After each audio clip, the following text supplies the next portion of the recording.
Well, welcome everyone to our second book club conversation. We are exploring this book for March, Embodied Spirits, Stories of Spiritual Directors of Color.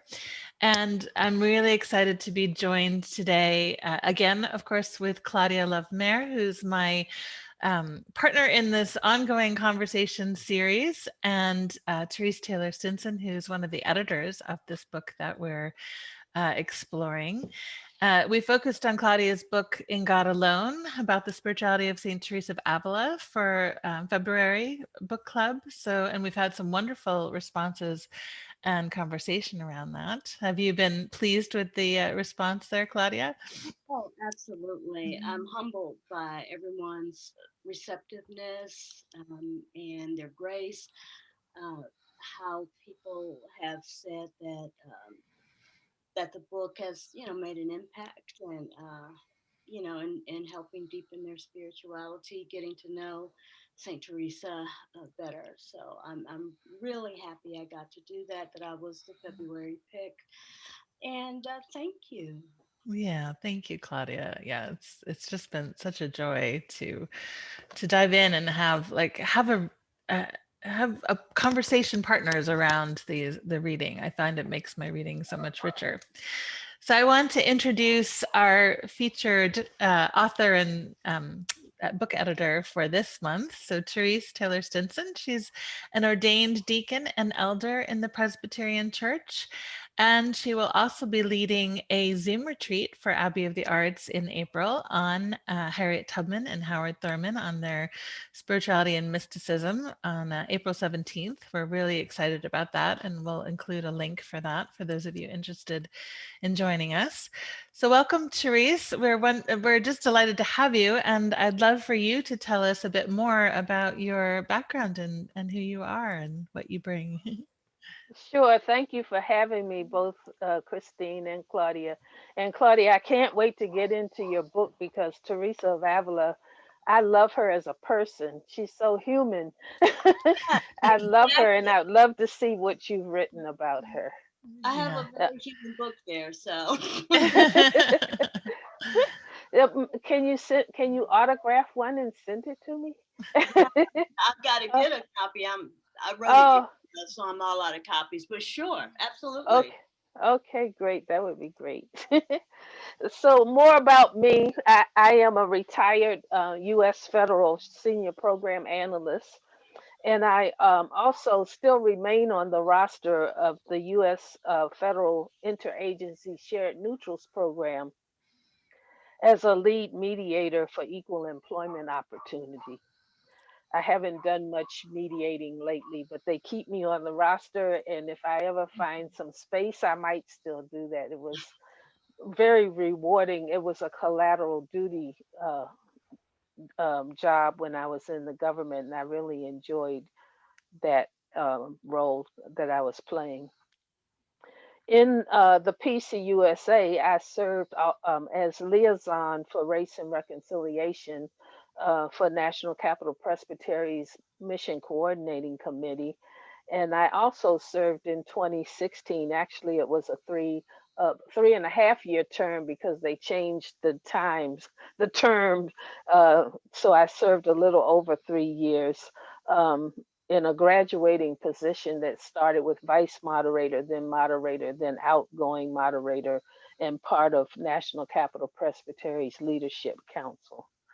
I've been a practicing spiritual director for over 15 years, and I am a graduate of the Shalem Institute and a member of the Shalem Society for Contemplative Leadership. I was also commissioned associate faculty for Shalem in 2010 after completion of the leading personal spiritual direction retreats in 2010. And I am also the founding member of the Spiritual Directors of Color Network, LTD. In 2014, I founded the Racial Awareness Festival in Washington, D.C., and I had the support of National Capital Presbytery, the PCUSA Next Church, and the SDC Network. I am the author and editor of I'm the editor of two books, and I contributed to all three in the network that were published: Embodied Spirits, which we're talking about today, and Ain't Gonna Let Nobody Turn Me Around. And by the way, Claudia, Maurice came up with the name for that book. and our latest publication, which was edited by Anita Adesanya, is called Kaleidoscope. And in that book, along with Paula Owens Parker, we have a chapter called Internal Liberation. Wonderful. Wonderful. And I love that you you have such a rich background that you've brought to this. And I wonder if you could tell us more about the Spiritual Directors of Color Network, since that's where the book comes out of. So a little bit about the network and how this maybe particular book came about would be great to hear. So, yes, I found myself in a spiritual guidance program at the Shalem Institute with all white teachers. Mm-hmm. And the publications, the books that we were reading were all white authors. And I began to wonder almost immediately, how does this relate to my own experience as a Black woman in America? It was a rich program. I'm not taking anything away from anything I learned. I can Yeah. remember, as I started to read the books, particularly one that was very meaningful to me was The Cloud of Unknowing. And as I read that book, I would shed tears because finally I was reading things that was part of the experience that was happening to me, which led me to Shalem in the first place because actually was raised Roman Catholic and eventually got away from the Catholic Church and ended up in a non-denominational church and finally found myself in the PCUSA. And at the time, they are a more contemplative place to be now, but at the time not necessarily so. And so I was finding, for because of experiences I was having, and probably having something to do with my age, and so I was shifting from one kind of ego driven life to another. I found myself in a place that I really didn't have words to explain. And so I ended up in a bookstore, and there was a book in there by Tilden Edwards, Spiritual Mm-hmm. Friend. And I started reading that book and found out that there were spiritual directors. And so after many years, it took me 20 years to finally sign up for the spiritual guidance program. But I went through the spiritual guidance program. And as we got to the end and we were asked to write a final paper, we could have written on a theme in the program or one of the mystics that they held up, or we could do a research paper. A little bit too much a research paper, but more like an exploration is the paper that I wrote about the Black spirituality and the art of spiritual direction. Mm. And I wrote this book, and I mean, I'm sorry, not a book, but a paper for my final paper. Before we get to the final paper, there was one other person in the program who was also a person of color, a woman of color, a Black woman. And we started a conversation very early on about where were other people like us. Mm-hmm. And we knew it was not possible that we were the only Black people in the world who were having this experience or, resonated with contemplative practice. But where were we? Why weren't we present? And near the end of our cohort, we decided, it just so happens SDI was having an event in the DC area. And so we decided to go and check out SDI's event. And when we got there, we ran into a few other Black women who were also asking that question. Mm. And because I was in the midst of writing a paper about Black spirituality, for which I had to find 20 additional books on my own written by Black authors, only one, Beyond Suffering, had anything directly to do with spiritual direction in itself. I just kind of had to extrapolate the rest of the information that I was reading about Black spirituality and the Black church and so forth. And so here we are at this event, and we meet these women, and so we had dinner with them, and then after the dinner, my friend and I said, well, SDI announced that they were going to have a networking brunch on the last day. They used to do that regularly then, and this was our first time, but we began to see it as a regular event at SDI. So anyway, we went around and started asking people to come to the table. We put up a notice that we were having a table, and on the last day, that Sunday, we end up at the brunch table, and we are actually surprised at the diversity at the table. There were predominantly Black women there, but there was a Latino woman, two Africans, one from South Africa, one from Cameroon. The South African was a guy, and he ended up also on our board of the SDC Network's board of directors, and some other women and a Korean guy. And so our question around the table is, what brings you to this table? Why did you decide to come to this table? And they all say the same thing. We're looking for people like us, and we're wondering why we're not seeing other people like us in this conversation or having this experience. We know we're not the only ones.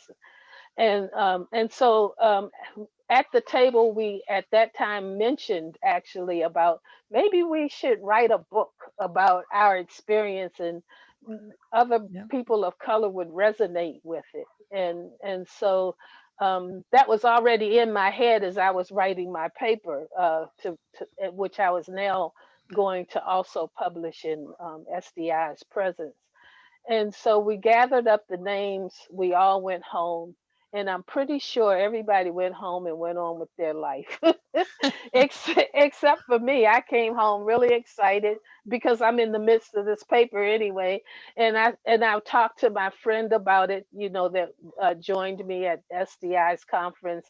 But I also talked to my friends who were my readers for my final paper for Shalane, and some other friends I know in my peer group. And the next thing I know, I was gathering up new members for this network. So we started having conference calls. And each time we'd have a conference call, some new people would come on. And literally, this is no exaggeration. Literally, they would say, I think I'm in heaven. I can't believe that we're having this conversation. And so eventually, it took about 3 years for us to get to a point where we proposed the book again. Maybe we could write a book.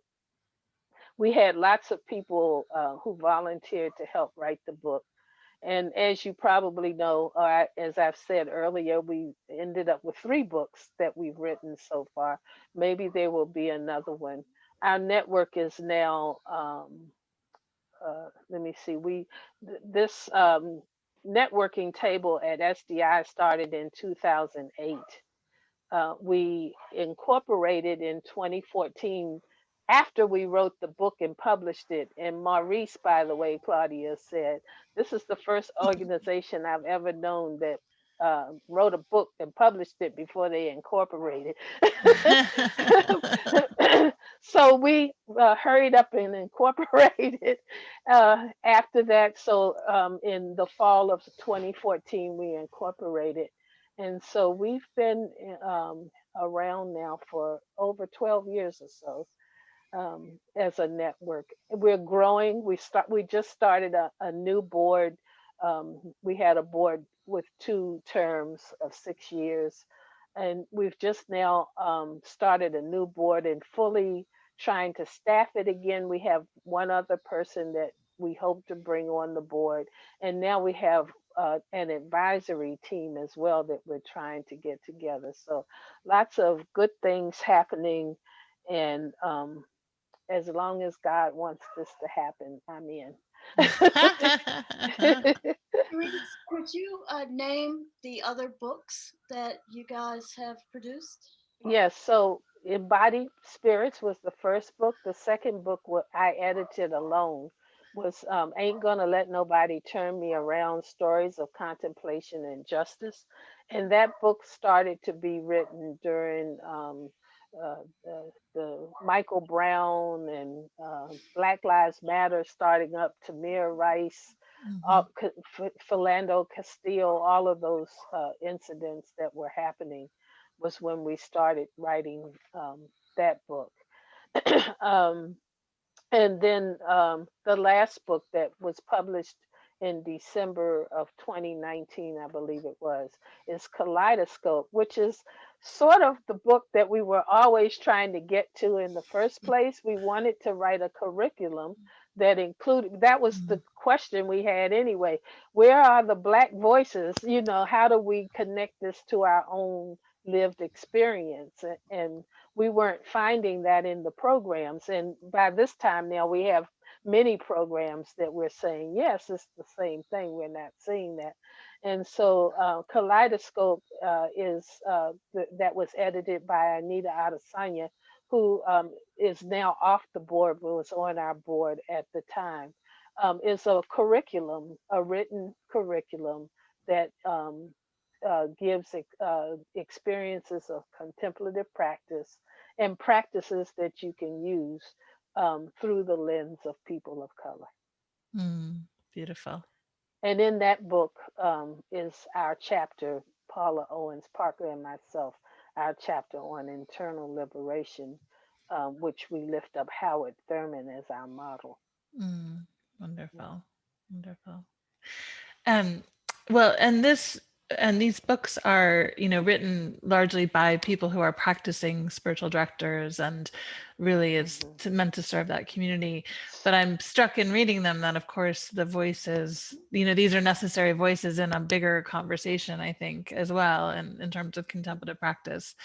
So I just wonder, They're not just spiritual directors though. In the yeah. network are people, mental health professionals, Hmm. teachers, educators, Hmm. people who all have some kind of helping profession, some Yeah. kind of lens from a helping profession, pastors, clergy types, um, but they all in some way or another embrace spiritual direction, though that may not be their main practice. Right, right. And Hmm. in the introduction, I really like your definition of spiritual direction. So I thought, if you don't mind, I'm just going to read that. Hmm. It says, "What is spiritual direction? It's a contemplative prayer practice. It's holy listening. It's attending to God's leading with another person. It's companioning another on the journey, offering hospitality to the stranger, and it's making space for another to reflect and discern God's leading in their life." It's a very beautiful, all-encompassing definition, and I'm struck by that. It is quite a broad definition, and so can, I think, welcome in other people who maybe don't necessarily think of themselves as spiritual directors, underneath that kind of umbrella of understanding. So I just wonder if you could say a little bit about your hope for, in writing these books, for both for spiritual directions and maybe the broader contemplative community, obviously to bring in more diverse voices, but is there, maybe say a little bit more about kind of what your bigger vision is with that in terms of the conversation that we're having. So, in addition to the ways you say I defined it in Embodied Spirits, another way I define spiritual direction is as sacred activism. And I Mm, wrote a second article in Presence called Spiritual Direct Spiritual Direction as Sacred Activism. mhm, So, and because I am an activist, you might say, especially during these times that we live in, I use my spiritual lens basically in the way I am active in the world around racism and all of its ills. And so I think it's important to know that spiritual direction is an act of sacred activism. We live in a world where, yeah, I say this all the time. I can remember when I was growing up as a teenager, a young adult, and I was having problems with my boyfriends or whatever. My friends were there. We could stay on the phone talking for hours. Nobody's going to talk to you for hours about your problems anymore. We don't even uh, in many ways use um, phones or that kind of thing anymore. We text each other, or have these conversations, so they're not going to go on like I used to do when I was a teenager or a young adult.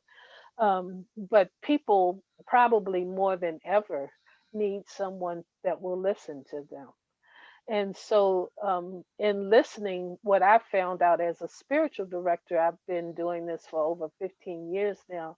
I have ended up with people who I recommended that they go to counseling because of things that happened in their past that they probably didn't come to me for, but it comes up, because Mhm. somebody is now listening to them. Yeah. And so there's a lot more um, to this than um, just pretending to be holy or being in touch with God.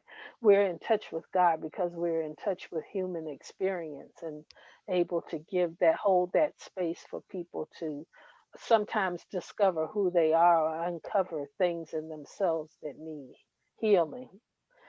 And so, our hope, if I'm talking about the spiritual directors of color as a collective, from the beginning was to speak to people of color, and particularly those who might benefit from spiritual direction, or who may have unrecognized proclivity toward contemplative practice, and particularly as a spiritual director we want to speak or write in a language that they might recognize, Mm. and particularly we want to have empathy in our writing for their lived experience. Beautiful. Therese, um, do you do interfaith spiritual direction? A little, but not much. Most of the people who come to me are Christian, but I mean that I don't select the people; they select me, right? So most of the ones who select me are Christian. I've been in conversation. I've been I've co-facilitated retreats with people from interfaith background. There's a Buddhist woman who wanted to have a Black women's retreat, and so we had a retreat together. And she came from her Buddhist perspective, and I came from um, my Christian perspective, but actually, my experience in life as I left the Roman Catholic Church, experienced a lot of different traditions. I learned about a lot of different traditions. I'm part of an interfaith. I call them my family. Actually, we've been together for over 10 years, and we meet quarterly or so to talk about faith and God and life and race, even from our different faith perspectives. And so um, I'm always open to that, but mostly the people that come to me have some kind of Christian background. Mm. Lovely. Lovely. Um, I wanted to touch on, you talk about particularly when you're talking about kind of Black culture and spirituality coming out of this journey from Africa through the Middle Passage into slavery. We're dealing with obviously a legacy of a lot of oppression and discrimination that is still very alive today.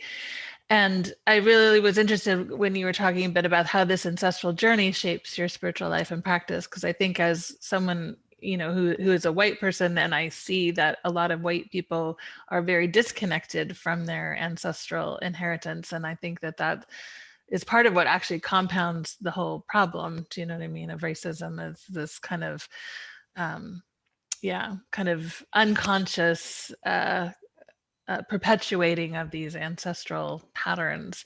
So I was kind of intrigued by that, and sort of the other side of that, and how, as someone from that culture and that tradition, how that ancestral journey shapes your life and practice as a spiritual woman.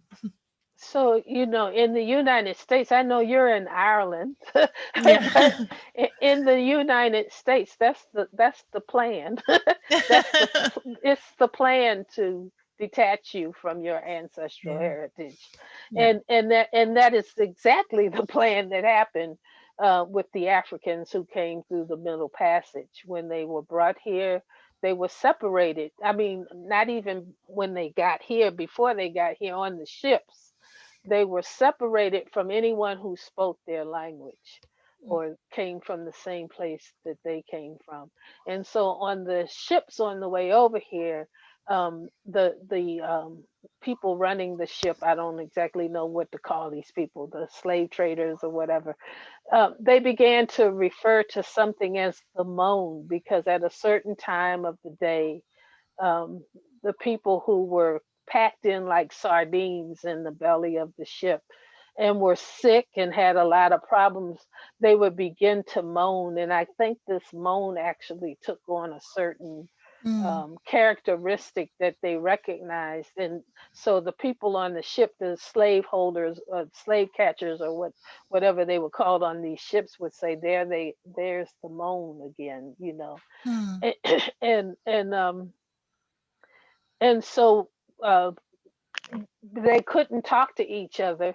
The people next to them were not people who could speak to them in their language, um, but also they were sick, so um, they may not have had much else that they could even conjure up than, maybe a moan. They get to the Americas, and they are also separated on the plantations. They are separated from anybody who might have something in common with them. They weren't allowed to talk to each other. They weren't allowed to read. They weren't allowed to learn the language of the country, English, I guess, was what it was. And so they had to find other ways to communicate with one another. And so this continues. And so what you were talking about, all of that, up to me and even my grandchildren, I'll tell you really quickly.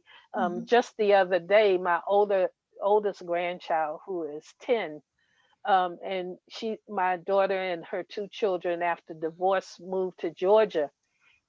And my daughter is a teacher, and so they are sort of between the classroom and at home. um, and so they actually want the teachers in the classroom, they want the children to stay home, but if you're a teacher and a parent, that's kind of impossible. So anyway, they were at home. This was last week, I believe.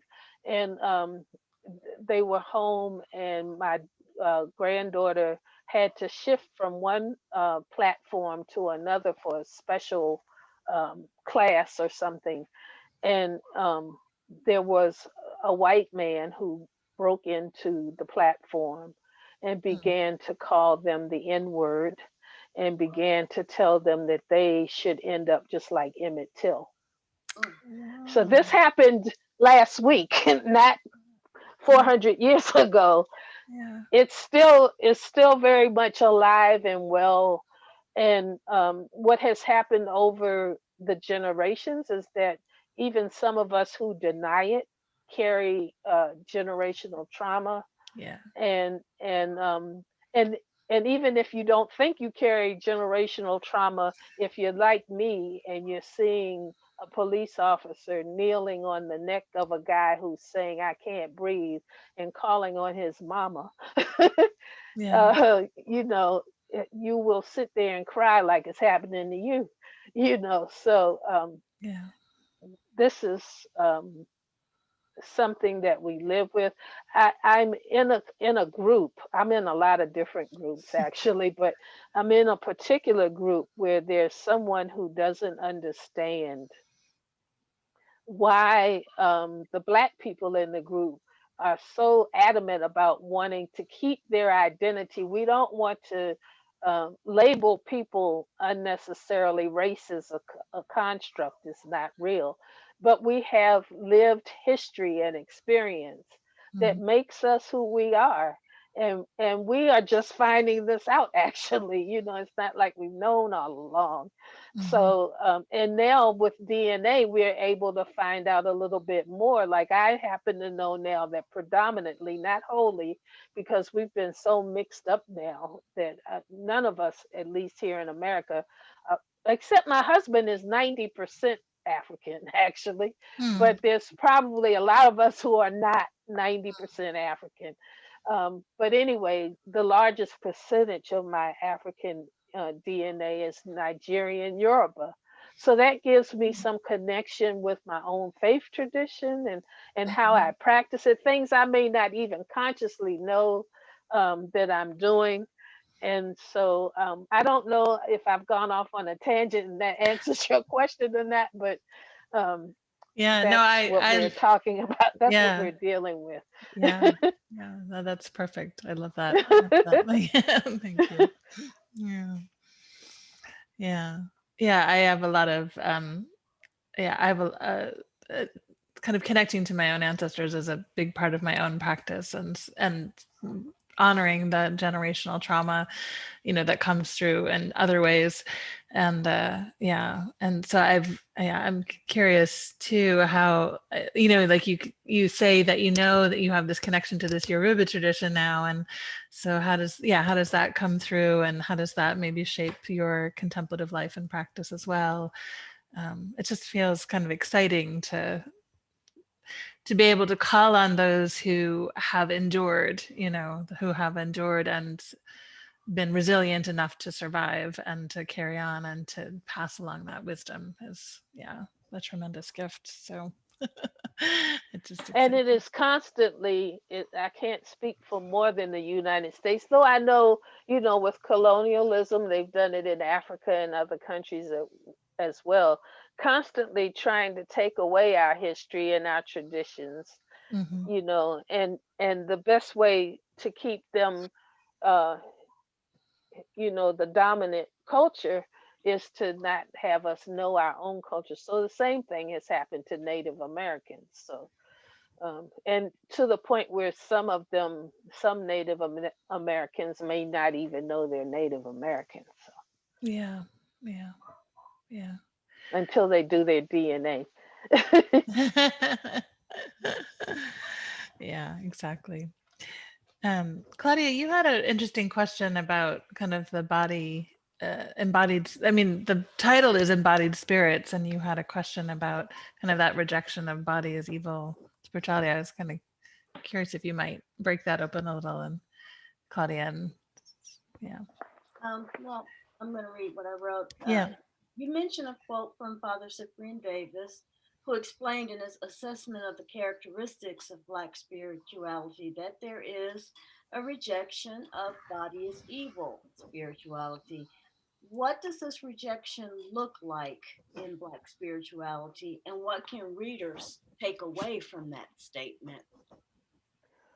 So I think we're coming back hopefully into our bodies, but that is something that has sort of been imposed. When I was talking about all those other things, that's something else that at least I identify as has been imposed on people of African descent and probably other people of color. Um, that body is evil because we're wanting to become the melting pot. At least here in America, it's the dominant culture, the dominant way of being here is whiteness. And so the only way you can really, everybody can come into that same whiteness and be a bland soup rather than a mix of very variety mixed stew, is to get have us lose our bodies. Actually, as people of color, we don't look like the white people. um Native Americans look differently. Asians look differently, and we are all human, but we have our own lived experiences and our own cultures and our own languages, and these all make up who we are. So, Mhm. did that answer your question? Yeah, I want to piggyback on that because another question I had, you know, I've been the only chocolate chip in the cookie time. Uh, so, I'm wondering, uh, how do we decenter whiteness in spirituality so that our spiritual traditions and practices are accepted and embraced by those outside of our cultures? So one of the things is that we talk about it. We do Mhm. what we're doing in the Spiritual Directors of Color Network. We don't receive whiteness as the only way. It's not that what they do or say is wrong necessarily, but it's not the only way, and we don't Mhm. receive that. But the best way we can do that is to have voice, and as I said earlier, there's been a tradition since we've been on this continent to take our voices from us. So we have to reclaim those voices and speak our own truth. And and hopefully the books we have written at least starts the conversation. Mm. Yeah, that's beautiful. Um, yeah, I'm kind of struck by just this conversation around embodiment and oppression, and when you were talking, Therese, about kind of spiritual direction as sacred activism, and just yeah, where all of those things kind of come together, the history of trauma that like lives in our bodies, it just feels like a really rich ground. There's something about like reclaiming the body as the site of like our spiritual encounter, and then there's like another step where it's like that's also the place of our liberation and where we help to liberate one another. Yeah, I feel like I'm just sort of like getting to something there, but it's yeah, just sort of feels like the heart of this conversation too. It's kind of wonderful. um I also wanted to lift up, you talk about how in particularly in African American culture that the grandmother, or there's often like a matriarch who's kind of the spiritual mentor of the family. And I loved reading that because I also had listened to your interview on encountering silence, where you talk about your grandmother as your first the first one who taught you about silence. I wonder if you could share a little bit about that story and that relationship, because I just thought it was really a beautiful way of expressing that ancestral connection and how we receive that guidance. Yeah. I adored my grandmother, and she was she was raised Baptist, and she was actually from Fauquier County, Virginia, and came here as a young child. She was one of 11 children. Mm-hmm. And back in the day, when they had bunches of children like that, they did what they called farming out the children. So, Mm-hmm. like in my grandmother's case, her mom's sister, who lived in D.C., had two boys, I think, and no girls, and she wanted a daughter. And so my grandmother, at 2 or 3 years old, was sent to her mother's sister's house to grow up with her two sons and her sister's children in D.C. And so at some point, my grandmother, so her Baptist tradition came from Virginia. Somewhere along the line, here, she didn't live. I don't know if you've ever heard of St. Augustine's Church here in D.C. It's the oldest Black church in the city of DC. It had a different name before that, before St. Augustine's, but it's been St. Augustine's for a long time. And where they lived was just about a block away, across the street and up and turn up the street. Um, and she converted to Catholicism. So her children, 5 children she had, were nominally Catholic, and so when I was 5, because in the law was that I couldn't go to the next grade until if my birthday came after October or something like that. And my birthday is November. I ended up in Catholic school in the first grade at 5 years old for a month, and then I turned 6. But my grandmother converted to Catholicism, and so she had I never saw her go to church or anything, but she had like a little Catholic prayer book, and she had a Bible, and she would sit in her room in silence, just sit in her room. And I would go to visit her because I loved her so much, and I would sit beside her. And sometimes she would pray with me, and sometimes she would just sit in silence. And sometimes she would tell me stories about her conversion, from which, not just her conversion to Catholicism, but where she began to really have a relationship with Jesus and God. And sometimes as I got older and I was in trouble or something, she would pray with me.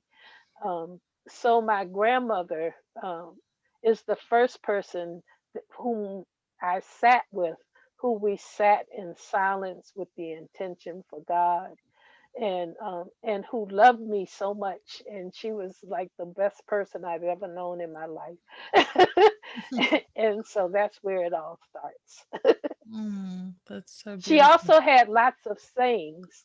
It wasn't just religion, but her own culture, our culture as African Americans, and her own upbringing. Somebody had said a lot of these things to her, and so she would say a lot of these things probably to her children. And my mom had poems and things that she would recite to me.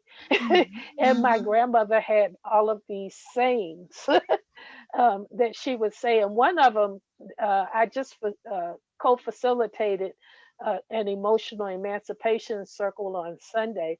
And it was actually just a closing exercise. But the whole thing is like the chapter in the book about internal liberation or Mhm. emotional emancipation. And my grandmother had this saying that all of a sudden at this last meeting connected with me, that she was saying the same thing about me being able to liberate myself internally. And the saying she had, you may have heard somebody say this before, Claudia, but she would say, be who you is and not who you ain't, because you is who you is and you ain't who you ain't. In other words, embrace yourself, be yourself, love Yeah. yourself, Yeah. and don't let anybody else take that from you. Yeah. Amen. Beautiful. Beautiful. I think that's a perfect place to kind of bring our conversation to a close. I just want to thank you, Therese, so much for bringing your passion and your joy for this work and this material and all of the work that you've done to build community and build connection and and build liberation, all of that. So thank you so much, and we're really excited to open this conversation up to our community and see what we all learn and discover. Thank you for having me.